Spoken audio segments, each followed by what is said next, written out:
नमस्कार विद्यार्थी मित्रांनो, समर्थ करिअर अकॅडमी कळंब या यूट्यूब चॅनलवर आपल्या सर्वांचं मी प्राध्यापक बळीराम कवडे सहर्ष स्वागत करतो. स्पर्धा परीक्षेच्या युगामध्ये आपल्याला कुठलीही स्पर्धात्मक परीक्षा द्यायची म्हटलं की मराठी हा विषय येतो आणि त्या मराठी विषयामधला अतिशय महत्त्वपूर्ण असं प्रकरण आज आपण भाग 1 मध्ये पाहणार आहोत. तर त्यातला संधी हा हे जे प्रकरण आहे ते आपण आज पाहणार आहोत. संधी म्हणजे सांधणे किंवा जोडणे होय.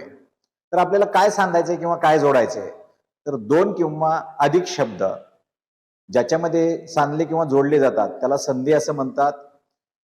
तसं पाहिलं तर मराठी ही संस्कृत मधून आलेली भाषा आहे आणि संधी हा प्रकार संस्कृत मधून मराठीमध्ये आलेला आहे. त्याच्यामुळं संधी या प्रकरणामध्ये संस्कृतचा जास्त पगड आपल्याला असं दिसतंय. कारण का मराठी हे किंवा संस्कृत ही मराठी भाषेची जननी असल्यामुळं हा प्रकार आपल्याला संस्कृतमध्ये जास्त दिसतो. सांधत असताना आपल्याला दोन शब्द जोडायचे आहेत. दोन म्हणजे काय जोडायचे नेमकं, तर पहिल्या शब्दाचं शेवटचा अक्षर किंवा शेवटचा वर्ण आणि दुसऱ्या शब्दाचा पहिला वर्ण जोडणे आणि तेही शास्त्रयुक्त पद्धतीने जोडणे, याला आपण संधी असं म्हणतो. आता संधीचा जर विचार केला तर संधीचे आपल्याला प्रमुख 3 प्रकार पाहायला मिळतील.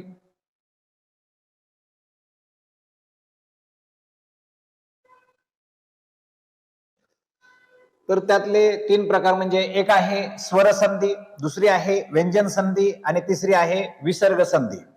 स्वर संधी कशाला म्हणायचंय, एकत्र करत असताना जे दोन वर्ण एकत्र करायचे आहेत आपल्याला, त्यातला पहिला वर्ण हाही स्वर असतो आणि त्याच्यामध्ये दुसरा वर्ण हाही जर स्वरच असेल तर ती होते स्वर संधी.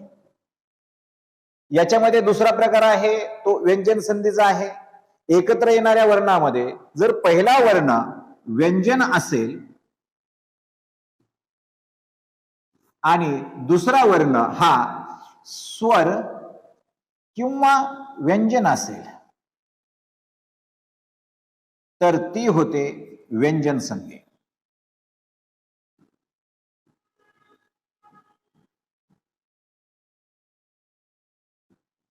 आणि तिसरा जो प्रकार आहे संधीचा तो आहे विसर्ग संधी. विसर्ग संधीमध्ये पहिला वर्ण विसर्ग असतो आणि दुसरा वर्ण एकतर स्वर असेल किंवा व्यंजन असेल तेव्हा ते विसर्ग संधी असते. हे संधीचे प्रमुख 3 प्रकार आहेत. काही उपप्रकार आहेत, आपण त्याचा विचार नंतर करणार आहोत. तर स्वर संधी म्हणजे पहिला वर्ण स्वर आणि दुसरा वर्ण स्वर. पहिला वर्ण म्हणजे पहिल्या शब्दाचा शेवटचा वर्ण आणि दुसऱ्या शब्दाचा पहिला वर्ण, हे दोन्ही जर स्वर असतील तर ती स्वर संधी होते. व्यंजन संधीमध्ये पहिला वर्ण व्यंजन आणि दुसरा वर्ण जर स्वर किंवा व्यंजन असेल तर ती व्यंजन संधी होते. आणि विसर्ग संधी याच्यामध्ये पहिला वर्ण विसर्ग आणि दुसरा वर्ण हा स्वर किंवा व्यंजन असेल तर ती काय होते, विसर्ग संधी होते. तर आपण याचा एकानंतर एक आपण या सगळ्या संधींचा काय करणार आहोत, विचार करणार आहोत.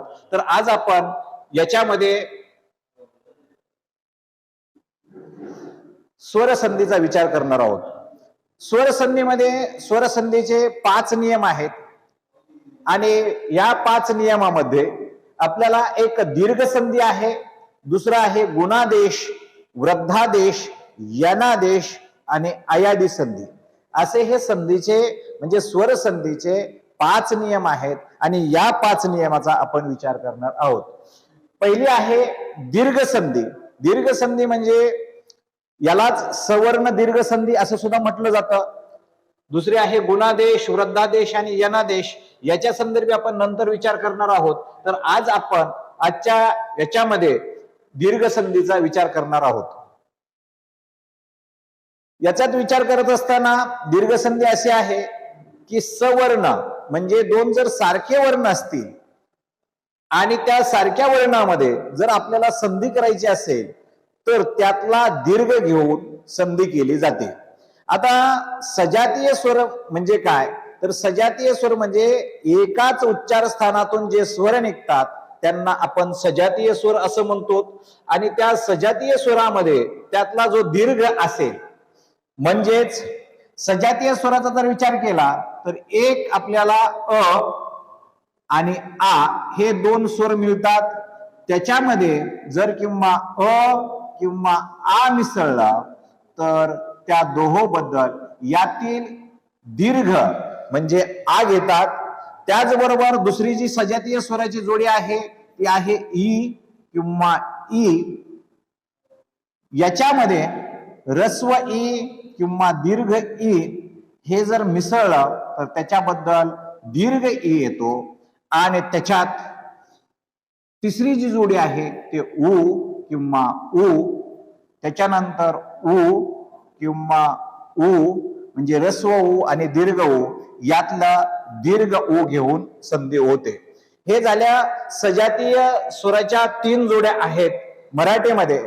पण संस्कृत मधून संधी आल्या असल्यामुळं संस्कृत मध्ये जे रू आहे तर ते रू संधीच्या पुरतं मर्यादित आपल्याला या प्रकरणात आपल्याला संस्कृत मधला जो नियम आहे तो याच्यामध्ये घ्यावा लागेल. तर ते असं आहे की हे रू आहे हे दीर्घ रू संस्कृत मध्ये लिहिलं जातं आणि हे ऱ्हस्व किंवा दीर्घ रूच्या पुढे जर ऱ्हस्व रू किंवा दीर्घ रू आलं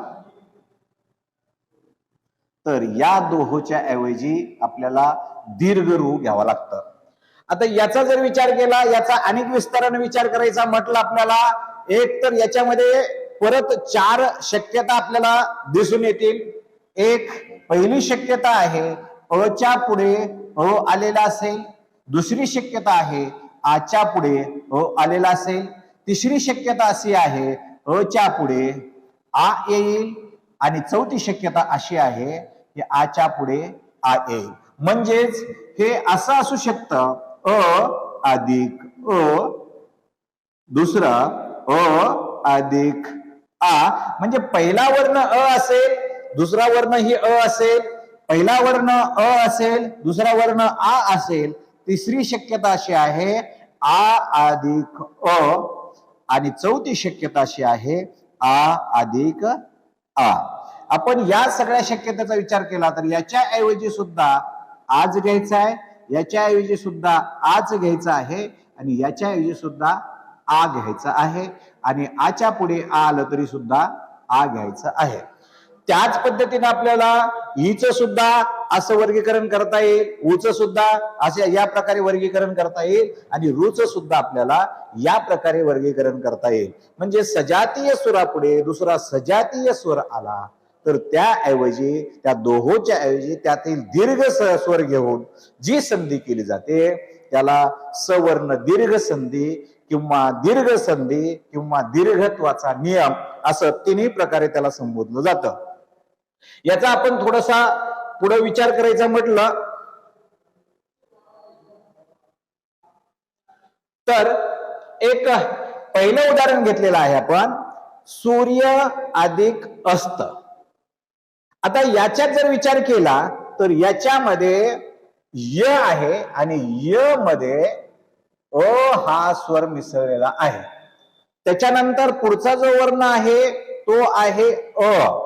म्हणजे अच्या पुढे अ हा स्वर आलेला आहे आणि अच्या पुढे अ आला तर त्याच्याऐवजी आ घेतात आणि त्याच्यामुळं हा शब्द तयार होतो सूर्यास्त.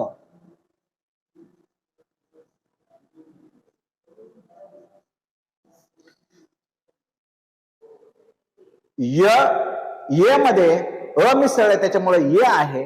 अ आणि अ त्या दोन्हीच्या ऐवजी आ घ्यायचा आहे आपल्याला आणि ते आ परत या य मध्ये मिसळायचं आहे. त्याचबरोबर दुसरं उदाहरण सांगता येईल आपल्याला, हिम अधिक आलय. याच्यामध्ये म मध्ये परत अ मिसळलेला आहे. म्हणजे याची जर फोड करून लिहायची म्हटलं आपल्याला म अधिक अ असं लिहिता येईल. अधिक अच्या पुढे आ आलं त्याच्यामुळे आपल्याला आ घ्यावं लागलं. आणि शब्द जर तयार करायचा म्हटलं आपल्याला तर हा शब्द तयार होईल इथं हिमालय.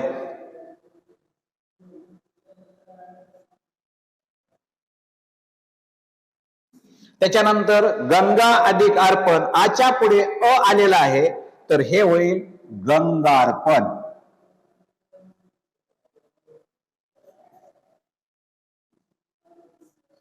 महिला अधिक आश्रम, महिला श्रम, असे हे शब्द तयार होतील. अ किंवा आच्या पुढे अ किंवा आ आलं तर आ घेतात, त्यातला जो दीर्घ वर्ण आहे तो घेतात. तर हे असे आहेत. आपल्याला याचे अनेक उदाहरणं सांगता येतील. आपलं दुसरं म्हणायचं म्हटलं, उदाहरण सांगायचं म्हटलं तर वाचन अधिक आलय, भोजन अधिक आलय, त्याच्यानंतर महिला अधिक आश्रम, त्याच्यानंतर आपल्याला बरीचशी अशी उदाहरणं काय करता येतील, सांगता येतील. आपण इथं प्रत्यक्ष 4 उदाहरणं घेतलेली आहेत, ज्याच्यामध्ये अच्या पुढं अ आलेला आहे, अच्या पुढं आ आलेला आहे, आच्या पुढं अ आलेला आहे आणि आच्या पुढं आ आलेला आहे. तसा रस्व ई आणि दीर्घ ई, ईच्या पुढे ई आलं तर त्या दोहोबद्दल दीर्घ ई घेतात.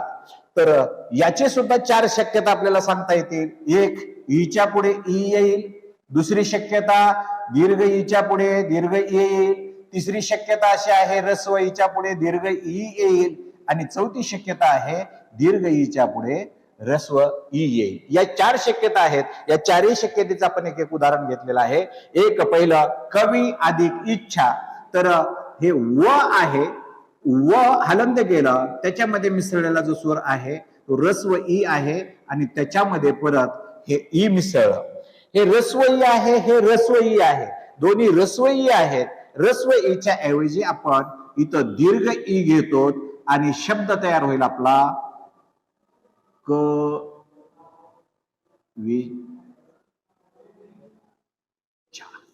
इथं दुसरी वेलांटी येईल. रस्वच्या ऐवजी दुसरी, कारण रस्व ईच्या पुढे रस्व ई जरी आला तरी आपण दीर्घ ई घेतो. दुसरं आहे गिरी अधिक ईश. तर याच्यामध्ये रस्व ई आहे, त्याच्यामध्ये दीर्घ ई मिसळलं, दोन्हीच्या ऐवजी दीर्घ येईल आणि त्याच्यामुळं शब्द तयार होईल गिरीश. त्याच्यानंतर रवी अधिक इंद्र, रस्व ईच्या पुढे रस्व ई आहे, याचा शब्द तयार होईल रविंद्र. त्याच्यानंतर मही अधिक ईश, दीर्घ ई आहे, दीर्घ ईच्या पुढे दीर्घ ईच आहे, तर याचा सुद्धा शब्द तयार होईल महिष. तर ही ईची शक्यता आहे. त्याचबरोबर उ हे सजातीय स्वर आहेत. एक याच्यात सुद्धा 4 शक्यता, रस्व उच्या पुढे रस्व उ येईल, दीर्घ उच्या पुढे दीर्घ उ येईल, रस्व उच्या पुढे दीर्घ उ येईल आणि चौथी शक्यता आहे दीर्घ उच्या पुढे दीर्घ उ येईल. असे कोणतंही उदाहरण आलं तर आता याच्यामध्ये गुरु अधिक उपदेश, तर याच्यामध्ये र मध्ये रस्व उ मिसळलेला आहे. विद्यार्थी मित्रांनो, रूचा उकार कोणता हा बऱ्याच जणाला संभ्रमात पाडणारा प्रश्न आहे. हा रूला दिलेला पहिला उकार आहे का दुसरा उकार आहे? तर हा पहिला उकार आहे. रला जर दुसरा उकार दिला तर तो या पद्धतीने देतात. रचा हा दुसरा उकार आहे, म्हणजे दीर्घ रू असं या पद्धतीने लिहिलं जातं. हा रस्व उ आहे, याला हलंत केलं, त्याच्यामध्ये उ बाहेर काढला तर उ अधिक उ, याच्यामध्ये दीर्घ उ घेतात आणि संधी होते, म्हणजे शब्द तयार होईल गु हे रू दीर्घ गुरुपदेश असा शब्द तयार होईल. त्याच्यानंतर भू अधिक उद्धार, तर याच्यामधलं दीर्घ उ प्लस रस्व उ, तर याच्यात काय होईल, दीर्घ उ घ्यायचंय बुद्धार. त्याच्यानंतर भू अधिक ऊर्जा,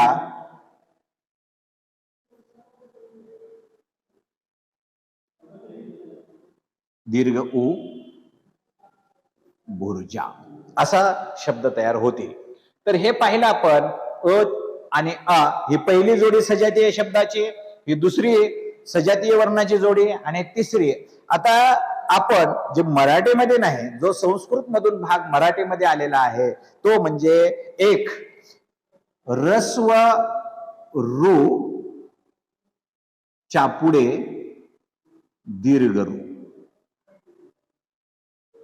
याच्यामध्ये रस्व रू असेल किंवा दीर्घ रू असेल तर या दोहोच्या ऐवजी दीर्घ रू घेतलं जातं. तर हा याच्यामधला नियम आहे. तर हा संस्कृत मधून आलेला आहे आणि संधी पुरता तो आपल्याला मराठीमध्ये उपयोगात आणायचा आहे. तर पहिलं एखादं उदाहरण सांगायचं म्हटलं तर मातृ अधिक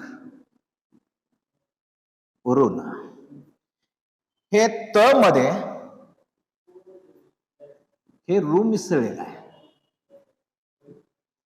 प्लस हे रू, म्हणजे याच्यामध्ये रूच्या पुढे रू आलेला आहे तर आपल्याला या दोहोच्या ऐवजी दीर्घ रू घ्यायचा आहे आणि शब्द तयार होईल तो मातृ.